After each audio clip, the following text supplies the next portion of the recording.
Ahora los invito a escuchar una plática, pues, francamente deliciosa de Shai Pirón. Él fue secretario de Educación en Israel y una de las cosas que hemos querido es darles a todos ustedes puntos de vista de personas de todo el mundo. Ya vimos personas de la India, de México, de Estados Unidos, ahora de Israel, para que veamos cómo tenemos mucho en común los sistemas educativos que resolver, retos muy parecidos en todo el mundo y particularidades que nos llevan pues, a tener una política educativa nuestra, nacional, mexicana.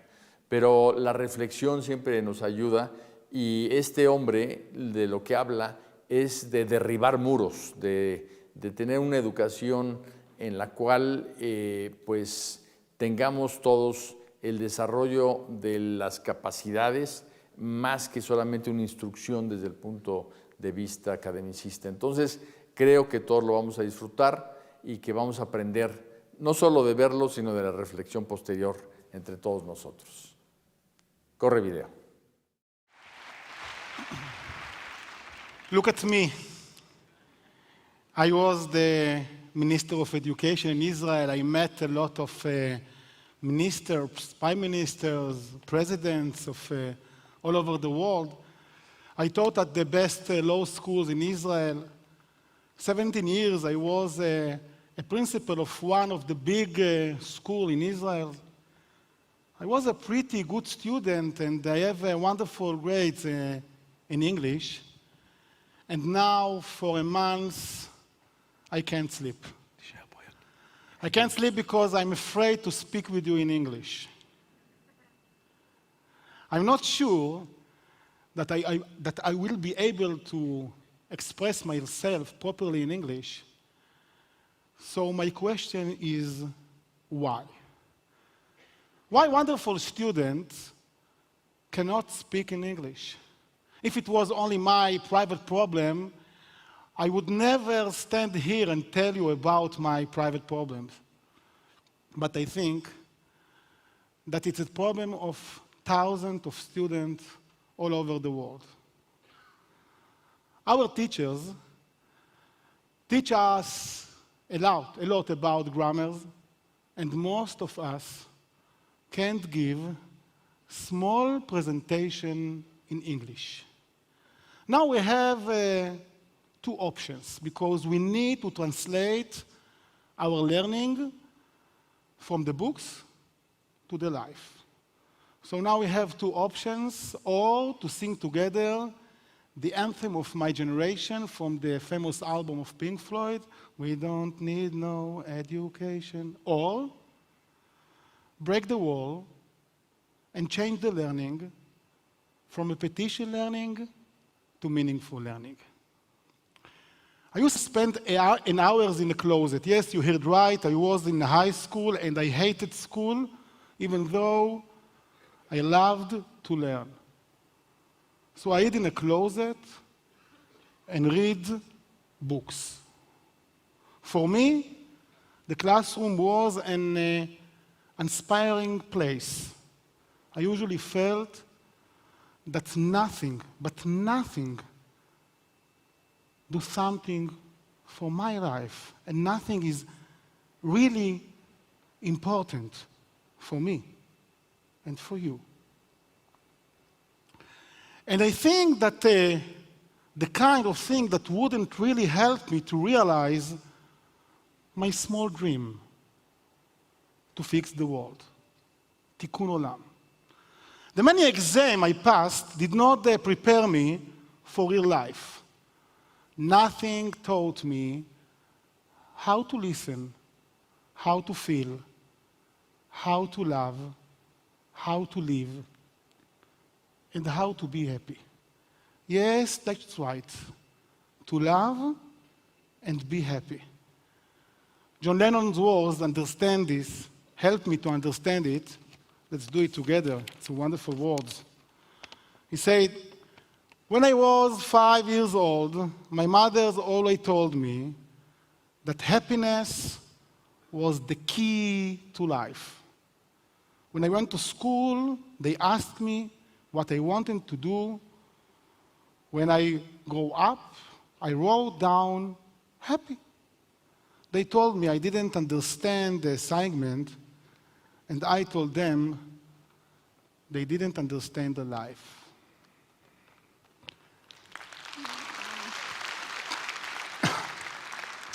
To me, my school curriculum was really the bricks that made up the wall. How can you enjoy yourself, be happy, when your school days look like this? This is really my school days from the 80s. What's sad is that today, 35 years later, the world has changed, but education has not. We must believe that change is possible, feasible, and appropriate for every teacher and every student. We must have enough courage to break the wall, and we need a new curriculum for sake of our children.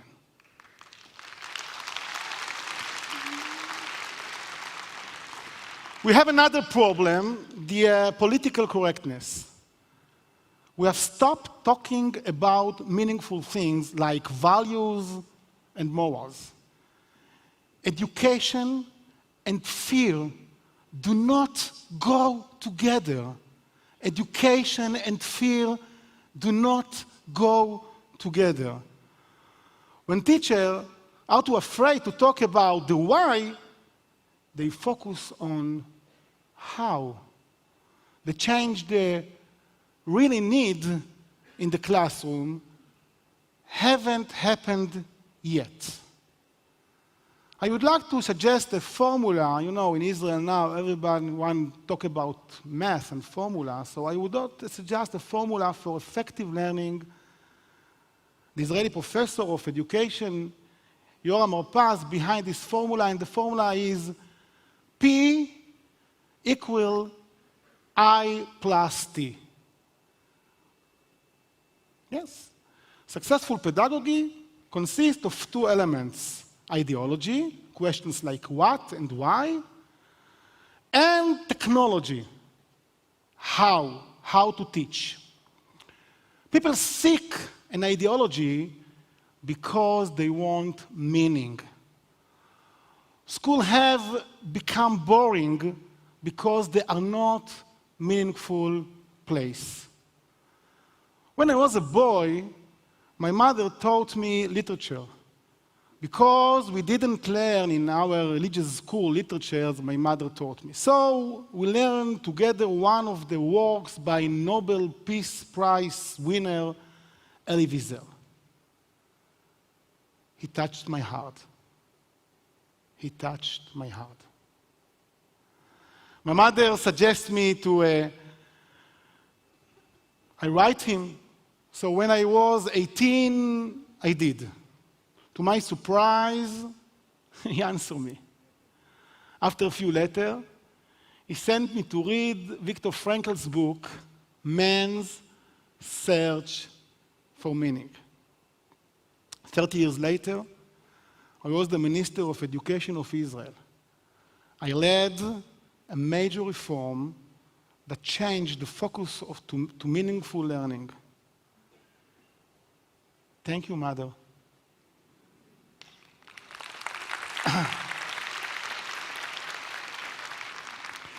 The seeds for this reform were planted when I was 18. From Wiesel and Frankel, I learned that meaning transforms life. P equal I plus T is the first step in breaking the wall. It isn't enough. Let's go up one more level from pedagogy to education. Education is complex because it compels love. I remember an outstanding student who was sitting an important physics exam. She sat and didn't do a thing. Her teacher, a superb educator, went over to her, gave her a hug, and told him it's okay. Be relaxed. I still know you are an excellent student. So the girls took out her pen and began to answer the test. The teacher showed me a note the student had written on the exam together with a smiley face. Dear teachers, he said, thank you. No one has hugged me in a month. These girls teaches us that love for children is the foundation and perhaps the essence of education. Love is able to multiply the power of ideology and technology.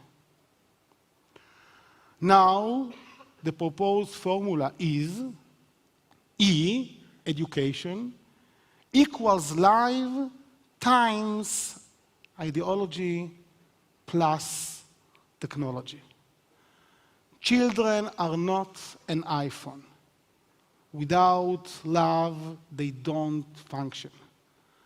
Teachers must not be afraid to show love for the students. I admit that I love my student, each and every one. Without love in education, there can be no excellence.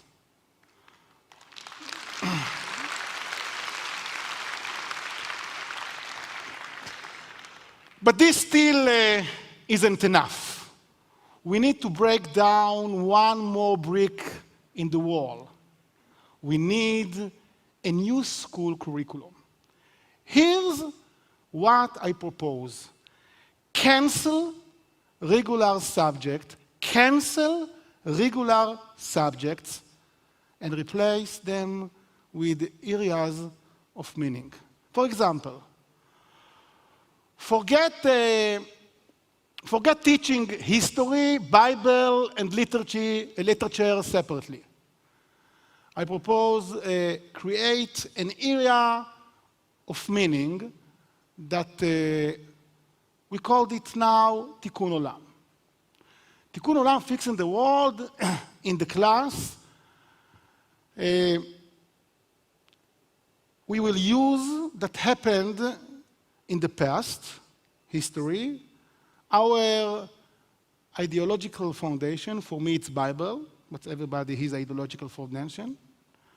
And the emotional static literature to create a better future. That's Tikkun Olam lessons. In one of the high schools in Israel, the students realized that the janitor worked at night, so he wasn't able to enjoy an evening out with his wife. So they sent them to a dinner at a fancy restaurant and cleaned the building themselves. For me, this is a homework in Tikkun Olam. For me, this is the kind of lesson they will remember all their life. Another example, a class on body and soul. Combine physical education with nutrition and life skills. And teach the students to be happy and optimistic, like the letter of John Lennon. To be better people. A third area of meaning is household and finance. Students need to know that the area of excellence is not math test. It is how to manage their household and expenses. So we can create a better society. Today in schools, students learn knowledge. At the new schools, they will learn to understand. Today in school, the tests are on paper or computer. At the new schools, I'm proposing the exam will be to implement the knowledge. Today in school, students learn to answer questions. At the new schools, we learn to ask questions. Ask questions. Today, when you graduate, you stop learning. When I was teacher, I was offended when at the end of the year, the students said, "Great, hooray! We have finished learning history." For me, it was strange. I was sure that they had only started to live history. But even this is not enough. It's not enough to pull down the wall. It also depended on you, the parents. The school system is afraid of you, the parents. They all think that you only want good grades. Go, please, go and tell them that you want them to talk about ideology and values. Please go and tell them